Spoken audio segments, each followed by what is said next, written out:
Hello বন্ধুরা, আজকের এই ভিডিওটিতে দেখাবো আপনার এনআইডি দিয়ে কয়টি সিম রেজিস্ট্রেশন করা আছে। এটি দেখার জন্য আপনাকে সবার প্রথমে ডায়াল প্যাডে প্রবেশ করতে হবে। এরপর এখানে টাইপ করবেন *16001#। এরপর আপনার সিমটি দিয়ে ডায়াল করবেন। এরপরে এখানে বলা হয়েছে put your last 4 digit of NID. এখানে বলা হয়েছে আপনার এনআইডি কার্ডের শেষের 4টি নাম্বার দিতে হবে। এখানে আপনার এনআইডি কার্ডের শেষের 4টি নাম্বার দিয়ে দিবেন। দেওয়া হয়ে গেলে সেন্ড অপশনে ক্লিক করবেন। এরপরে সাথে সাথে একটি SMS পাবেন। এরপরে এখান থেকে বের হয়ে যাবেন। এরপরে মেসেজ অপশনে ক্লিক করবেন।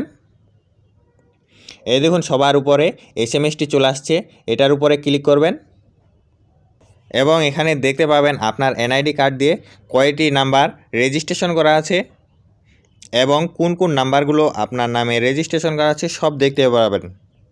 আর যদি মেসেজটি খালি আসে বা অন্য কোনো নাম্বার দেখা না যায়, তাহলে বুঝতে হবে সিমটি অন্য কারো এনআইডি দিয়ে রেজিস্ট্রেশন করা হয়েছে।